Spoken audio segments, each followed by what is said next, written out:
श्री शिवाय नमस्तोभ्यम दोस्तों। आप सभी लोग जानते हैं कि 2025 का नया साल आने वाला है। पर दोस्तों अपने इस नए साल को बहुत अच्छा बनाने के लिए, अपने इस नए साल में बहुत कुछ पाने के लिए, बहुत कुछ नई चीज़ें शुरू करने के लिए, अपने जीवन में सारी दुख और परेशानियों को दूर करने के लिए आपको इस 2024 साल के आखिरी के बचे हुए कुछ दिनों में इन नियमों का पालन करना शुरू कर देना चाहिए। या तो अगर आपके घर में ये कुछ गड़बड़ियाँ हैं तो इनको सुधार लेना चाहिए, ताकि आपका जो 2025 का नया साल है ये आपके लिए बहुत ही अच्छा हो, बहुत ही मंगलमय हो और आप इस 2025 साल में जो भी चाहें वो आपको सारी चीज़ों की यहाँ पर प्राप्ति हो। दोस्तों बहुत ही विशेष नियम है, जिन नियमों के बारे में आप लोगों ने शायद नहीं सुना होगा या आप लोग अपने घर में इन सभी नियमों के बारे में गलतियाँ भी करते होंगे, तो आप आज से ही अपनी इन गलतियों को सुधार लीजिएगा। पर उससे पहले आप लोगों को ये वीडियो पूरा देखना पड़ेगा, क्योंकि ये पूरा वीडियो देखने के बाद ही आपको समझ आएगा कि हमें कौन कौन से ऐसे नियम हैं जिन नियमों का पालन हमें अपने घर में ज़रूर करना चाहिए, जिससे कि हमारे घर में पैसा भी रुके, हमारे घर में कोई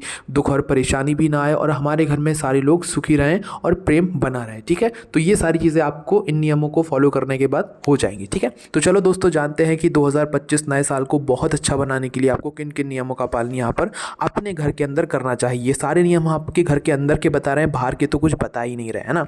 तो देखिए, सबसे पहली चीज़ आप लोगों को क्या करना है कि अगर आपके घर में कितने ही नल लगे हुए हों, क्योंकि आजकल ज़्यादातर लोगों के घर में नल लगे हुए होते हैं ना, तो कभी भी नल से पानी टपकता हुआ नज़र नहीं आना चाहिए। मतलब किसी किसी नल आपने देखे होंगे, एक नल होता है उसमें से पानी टप टप टप टप करके नीचे गिरता रहता है। तो अगर आपके घर में पानी ऐसे टपकता है किसी भी नल से, तो ये वो दर्शाता है कि आपके घर में पैसों की कमी होगी ही होगी। ठीक है, तो अगर आपके घर में कहीं कोई सा भी ऐसा नल है जिससे पानी हमेशा टपकता रहता है, तो उसे आप सही करवाएं। ये सही नहीं माना जाता है और किसी भी नल से जो है आपके पानी टपकता नहीं होना चाहिए। इस बात का आप लोगों को विशेष रूप से ध्यान रखना है। ठीक है, ये पानी की बर्बादी के लिए नहीं है। पानी की बर्बादी के लिए तो आप नीचे बाल्टी भी रख देते हो, पर पानी आपके घर के नल से टपकना नहीं चाहिए, ये अच्छा नहीं माना जाता है। ठीक है, उसके बाद में दोस्तों आपके घर में रसोई घर है, रसोई घर में आपके बहुत सारे बर्तन होते हैं ना। हो सकता है भाई कोई कोई से बर्तन कभी किसी कारणवश जो है टूट जाते हैं या चटक जाते हैं, तो भूल से भी आप लोगों को उन टूटे हुए बर्तनों को या चटके हुए बर्तनों को वापस से प्रयोग में नहीं लेना चाहिए। ये भी बिल्कुल अच्छा नहीं माना जाता है।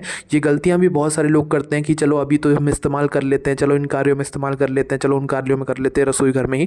पर आपके घर में जो भी टूटे हुए या चटके हुए बर्तन हैं, उनको आप लोगों को दोबारा से प्रयोग में नहीं लेना चाहिए। चाहे किसी भी प्रयोग की आप लोग बात कर लो, पर उन्हें अपने घर के रसोई घर में प्रयोग में नहीं लेना चाहिए। ठीक है, इस बात का आप लोगों को ध्यान रखना है। उसके बाद में दोस्तों आप लोगों ने देखा होगा कि हमारे घर में बहुत सारा कबाड़ा निकलता है, टूटी हुई चारपाई होती है कभी कभी, तो वो हम क्या करते हैं अपने घर की छत पर जाकर रख देते हैं ना।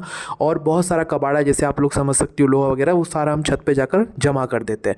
पर ऐसा नहीं करना चाहिए। आपके घर की छत को आपको बिल्कुल साफ रखना चाहिए और छत पर कभी भी टूटी हुई चारपाई नहीं रखना चाहिए, या तो कोई कबाड़ा लोहा वगैरह नहीं रखना चाहिए। ऐसी चीज़ जो कि आपके काम की ना हो वो आपके घर की छत पर नहीं होनी चाहिए। ये भी अच्छा नहीं माना जाता है, इससे आपके घर में नकारात्मकता आती है। ठीक है, तो इस बात को भी आप लोगों को ध्यान में रखना है। उसके बाद में दोस्तों आपके घर की दीवारों पर अगर दरारें पड़ रही हैं तो आप लोगों को उन दरारों को ठीक करवाना है। ठीक है, क्योंकि दीवारों पर दरारें आना ये अच्छा संकेत नहीं माना जाता है। तो ये बात भी आप लोगों को अपने नए साल के लिए बहुत ही यहाँ पर ध्यान में रखनी है। ठीक है, उसके बाद में दोस्तों आप लोगों के घर में आपका एक बेडरूम होगा, तो इस बात का ध्यान रखना है कि आपको कभी भी अपने घर में जितने भी बेडरूम हो, आपके घर में बेडरूम में बिस्तर लगा हुआ होगा, पलंग होगा, तो पलंग के सामने कभी भी आपको आईना नहीं लगवाना चाहिए, कांच नहीं लगाना चाहिए। ठीक है, अगर लगा हुआ है या कोई भी ऐसी चीज़ रखी हुई है जिसमें कांच लगा हुआ है आपके पलंग के सामने, तो आपको उनको हटा देना है। आपके घर में जितने भी कमरे हो, अगर पलंग के सामने कांच रखा हुआ है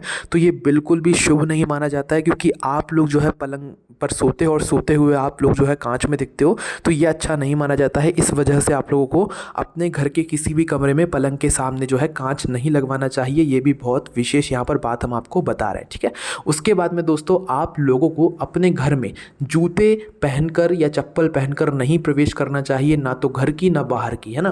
क्योंकि आपने देखा होगा आजकल फैशन का ज़माना है, तो बहुत सारे लोग क्या करते हैं कि एक ऐसी चप्पल ले लेते हैं जो कि घर की चप्पल होती है और उन्हें पहनकर वो अपने घर में घूमते हैं, घर के रसोई घर में घूमते हैं। आप अगर अपने घर में सुख और शांति चाहते हो, धन की समृद्धि चाहते हो, तो कभी भी अपने घर में चप्पल पहनकर मत घूमना। चाहे वो नई चप्पल हो, चाहे वो पुरानी चप्पल हो, फ़र्क नहीं पड़ता, पर कभी भी चप्पल पहनकर हमें अपने घर के अंदर प्रवेश नहीं करना चाहिए। और विशेष रूप से हम आपको बात बता रहे हैं, घर के रसोई घर में तो आपको चप्पल पहनकर जाना ही नहीं चाहिए। वैसे दोस्तों अगर सर्दियों का समय चलता है तो उस समय आप लोग जो मोजे वगैरह होते हैं उन्हें पहन सकते हो, उन्हें पहनकर आप रसोई घर में भी जा सकते हो, पर चप्पल पहनकर आप रसोई घर में जाते हो तो ये बिल्कुल भी शुभ संकेत नहीं माना जाता है। इस बात का आप लोगों को ध्यान रखना है, ठीक है। उसके बाद में दोस्तों आपके घर में रात्रि का जब समय होता है तो आप जीरो बल्ब वगैरह जो है वो जलाते हो, है ना। तो कभी भी आपके घर के जो जीरो बल्ब है वो कभी भी लाल रंग के नहीं होने चाहिए, है ना, या काले रंग के नहीं होने चाहिए, या एकदम बिल्कुल वाइट रंग के नहीं होने चाहिए। मतलब वाइट रख सकते हो, पर लाल रंग का जो है आप लोगों का जो जीरो बल्ब होता है, जो कम रोशनी देता है, वो आप लोगों का यहाँ पर नहीं होना चाहिए। इस बात का आप लोगों को ध्यान रखना है। और दोस्तों आपको अपने घर में काले रंग का जो चीज़ें होती हैं सजावट के लिए, उनका कम से कम प्रयोग करना चाहिए। काले रंग की जो चीज़ें होती हैं आपको अपने घर में बिल्कुल प्रयोग नहीं करना चाहिए, क्योंकि ये कहीं ना कहीं नकारात्मकता जो है आपके बीच में लाती है ना। इसके बाद में दोस्तों अगर आपके घर के जो पर्दे हैं, है ना, वो अगर फटे हुए हैं या किसी कारणवश वो फट गए तो आप उनको बदल दो। घर के पर्दों का फटा होना या फटे हुए रहते हुए आप उन्हें इस्तेमाल कर रहे हो तो ये बिल्कुल भी अच्छी बात नहीं मानी जाती है ना। इसके बाद में दोस्तों आपके घर के जो भगवान हैं, उन भगवान का जो मुख है वो यहाँ पर पूर्व की तरफ होना चाहिए। मतलब मुख, आप जब भगवान की पूजन करने के लिए बैठो तो आपका मुख पूर्व की दिशा की तरफ हो। इस तरीके से आपको अपने भगवान को स्थापित करना चाहिए। जिस तरफ से सूरज निकलता है ना, उस तरफ से आपको अपने घर का मंदिर स्थापित यहाँ पर करना चाहिए। इस तरीके से करना चाहिए कि जब आप पूजन करने के लिए बैठो तो आपका मुख जो है वो पूर्व दिशा की तरफ हो। और अगर पूर्व दिशा में करना संभव ना हो तो फिर उत्तर दिशा का मुख भी आप लोग अपने घर के मंदिर का कर सकते हैं। मतलब कि आप अपने घर का मंदिर उत्तर दिशा की तरफ भी रख सकते हैं। पर इन दो दिशा के अलावा अगर आपके घर का मंदिर किसी और दिशा में रखा हुआ है तो ये बिल्कुल भी सही नहीं है। इसको आप लोगों को आज ही सुधार लेना चाहिए, ठीक है।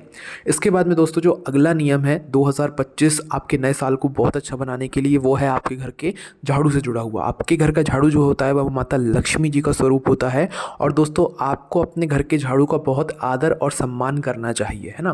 देखो पहला नियम तो ये सुन लो कि झाड़ू को कभी भी ब्रह्म मुहूर्त में और संध्या काल में, मतलब एक तो सुबह जो बहुत सुबह का समय होता है ब्रह्म मुहूर्त, और एक शाम का जो प्रदोष काल का समय होता है, ये दो समय में कभी भी आपको अपने घर का झाड़ू नहीं उठाना चाहिए, ना तो अपने घर का झाड़ू लगाना चाहिए, ठीक है। इसके बाद में दोस्तों आपके घर का जो झाड़ू है वो कभी भी आपको खड़े करके नहीं रखना चाहिए। ये बिल्कुल भी अच्छा नहीं माना जाता। झाड़ू को हमेशा लेटा कर ही रखना चाहिए। झाड़ू को कभी भी खड़े करके यहाँ पर नहीं रखना चाहिए। इसके बाद में दोस्तों जो आपके घर का झाड़ू है इसको कभी भी पलंग के नीचे नहीं रखना चाहिए, सोफे के नीचे नहीं रखना चाहिए। और आपको ऐसी जगह भूलकर भी नहीं रखना चाहिए जहाँ से आप सभी लोगों के घर की सदस्यों की दृष्टि या बाहर के जनों की दृष्टि उस झाड़ू पर पड़ रही है, तो उस जगह से झाड़ू को हटाकर किसी ऐसी जगह पर रखें जहाँ पर आपकी भी दृष्टि उस झाड़ू पर ना पड़े, या बाहर से आए हुए लोगों की भी या अतिथिगण की भी जो है दृष्टि उस झाड़ू पर ना पड़े, ठीक है। तो इस बात का भी आप लोगों को ध्यान रखना है। और झाड़ू पर कभी भी ठोकर लगती है तो आपको उसके पैर पड़ने होते हैं। झाड़ू का आप लोगों को बिल्कुल बहुत आदर और सम्मान करना पड़ता है, क्योंकि ये झाड़ू जो है आपके घर में बरकत लाता है, आपके घर में पैसा लाता है। इस वजह से आप लोगों को झाड़ू का बहुत ही आदर और सम्मान करना चाहिए। अब अगला नियम दोस्तों बताते हैं आपके नए साल को अच्छा बनाने के लिए, जो कि है दोस्तों भोजन की थाली का। अब दोस्तों आप अपने घर में भोजन करते हो, ठीक है, सुबह और शाम का भोजन करते हो, तो भोजन की जो थाली होती है ना वो कभी भी आप लोगों को एक हाथ से नहीं पकड़नी चाहिए। जैसे कि आपके घर का आपने रसोई घर से भोजन लिया और आपने एक हाथ से थाली पकड़ ली तो वो अच्छा नहीं माना जाता है। जब भी आप अपने भोजन की थाली पकड़ो तो उसे दोनों हाथ से पकड़ो। और दोनों हाथ से थाली को पकड़ने के बाद दोस्तों नियम तो ये कहता है कि आपको ज़मीन पर बैठकर आसन लगाकर भोजन करना चाहिए। और जिस तरीके से आप आसन लगाकर भोजन करते हो उसी तरीके से आप लोगों को अपनी थाली को भी आसन देकर ही जो है ज़मीन पर रखना चाहिए, ठीक है। मतलब खाली ज़मीन पर नहीं रखना चाहिए। जिस तरीके से आप आसन पर बैठे हो उसी तरीके से थाली को या तो किसी पाटे पर रख लो, या कुछ आसन या कुछ ना कुछ उसके नीचे भी ज़रूर होना चाहिए। ऐसा नहीं कि आप तो आसन पर बैठ गए और उन्हें मतलब भोजन की थाली को ज़मीन पर रख दिया। तो आप लोगों को भोजन की थाली को भी उतना ही अच्छे से सम्मान देना है जितना आप अपने लिए यहाँ पर आसन लगाकर कर रहे हो ना, तो उस तरीके से आप लोगों को भोजन की थाली को भी यहाँ पर आसन ज़रूर देना है। जब आप लोग अपना भोजन कर लेते हो तो भोजन करने के बाद आपको उस थाली के अंदर हाथ नहीं धोना चाहिए, है ना। धोते हो तो बंद कर दो आज से ही, आप अपने घर के नल में जाकर हाथ धो लो, पर थाली के अंदर आप लोगों लोगों को हाथ नहीं धोना है। और हाथ नहीं धोना है, इसके बाद में दोस्तों एक नियम का पालन और करना है कि जो आपने भोजन किया है उस थाली को आप खुद उठाकर मतलब रसोई घर में जहाँ पर भी आप लोग रखते हो धोने के लिए वहाँ पर जाकर रख कर आओ, है ना। ऐसा नहीं हो कि आपने भोजन कर लिया और आपने अपनी थाली को वहीं का वहीं छोड़ दिया। अगर आप ऐसा करते हो तो इससे कहीं ना कहीं आपके ऊपर बहुत ज़्यादा प्रभाव पड़ता है। इस वजह से आपने जो भोजन किया है उसकी थाली उसी समय उठाकर रख कर आ जाओ जहाँ पर आपके घर के जो बर्तन हैं वो साफ़ होते हैं, ठीक है। इसके बाद में दोस्तों जो आपके मतलब भोजन करने की जो मतलब थाली होती है उसमें कभी भी आपको झूठा नहीं छोड़ना चाहिए। क्या नहीं छोड़ना चाहिए? झूठा। जैसे कि खाना बच रहा है तो इस वजह से आप उतना ही खाना लो जितना आप खा सको, पर कभी भी थाली में झूठा नहीं छोड़ना चाहिए। कभी भी दोस्तों आप लोग ऐसा करते हो ना कि एक रोटी की जगह आधी रोटी आप लोग आखिरी में बोलते हो कि हमें आधी रोटी दे दो, आधी ही खाना है। तो आधी रोटी लेना भी अच्छा नहीं माना जाता है। जब आप रोटी लेते हो तो वो पूरी आपको एक ही रोटी लेनी चाहिए। आखिरी में बहुत सारे लोगों की आदत होती है कि वो आधी रोटी लेते हैं, तो आधी रोटी बचाना नहीं चाहिए। पूरी एक रोटी लेकर ही आप लोगों को अपना भोजन जो है वो करना चाहिए, ठीक है। इसके बाद में दोस्तों जो आपके भोजन की थालियां हैं, ये बात माताओं बहनों के लिए है। माताएं बहनें कभी भी अपने भोजन की जो थालियां हैं, झूठे बर्तन हैं, उनको रात में ऐसे ही रख कर ना सोएं। रात में साफ़ कर कर ही जो है हमें अपना जो बर्तन है उनको धोना चाहिए और साफ़ करके ही रात्रि में रखना चाहिए। पूरी रात पर अगर आपके बिना धुले हुए बर्तन या रात्रि में खाना खाए हुए बर्तन अगर रखे रहते हैं तो ये आपके घर में नकारात्मकता लेकर आएंगे और ये अच्छा नहीं माना जाता है, ठीक है। तो इस वजह से आप लोगों को अपने घर के रसोई घर के जो बर्तन होते हैं या जो भी आपने इस्तेमाल किए हुए हैं उनको रात में ही धोकर यहाँ पर रखना होता है। इस बात का ध्यान रखना है, ठीक है। इसके बाद में दोस्तों आपके घर का जो भोजन बनता है विशेष रूप से सुबह के समय का, उसकी पहली रोटी तो आपकी गौ माता की होनी चाहिए और आखिरी रोटी कुत्ते की होनी चाहिए। पहली रोटी सच में सबसे पहले गाय के मुख में जानी चाहिए, उसके बाद आपको भोजन करना चाहिए और आखिरी वाली रोटी आप सभी लोगों के भोजन करने के बाद कुत्ते के मुख में जानी चाहिए। ये नियम कहता है, इस बात का आप लोगों को यहाँ पर ध्यान रखना चाहिए, है ना। इसके बाद में दोस्तों जो आप भोजन करने के लिए बैठते हो तो उसकी भी एक दिशा है, अगर आप पालन कर सको। हमेशा जो आप भोजन करते हो तो भोजन आपको ज़मीन पर बैठकर करना चाहिए। टेबल पर भी कर सकते हो, हम वो नहीं कह रहे हैं, पर ज़मीन पर बैठकर आसन लगाकर ज़्यादा अच्छा माना जाता है। तो भोजन करने का जो मुख है, जिस समय आप भोजन करो तो उस समय आपका मुख पूर्व दिशा की तरफ हो या तो उत्तर दिशा की तरफ हो। इन दो दिशाओं में बैठकर अगर आप लोग भोजन करते हो तो ये बहुत ही अच्छा माना जाता है। इसके अलावा अच्छा नहीं माना जाता है, ठीक है। इसके बाद में दोस्तों अगर आपके घर में कोई भी घड़ी बंद पड़ी हुई है तो उसको बिल्कुल बाहर कर दो, उसे बेच दो भले, पर बंद घड़ी अपने घर में नहीं रखना है आप लोगों को। या किसी घड़ी का कांच टूट गया है तो उस घड़ी को भी आप लोगों को बाहर कर देना है, क्योंकि घड़ी बंद होना एक तरीके से समय का रुक जाना होता है और आपका जो समय होता है वो भी कहीं ना कहीं आपके काम रुकना शुरू हो जाते हैं, आपके बड़े बड़े काम जो है पूरे नहीं हो पाते हैं।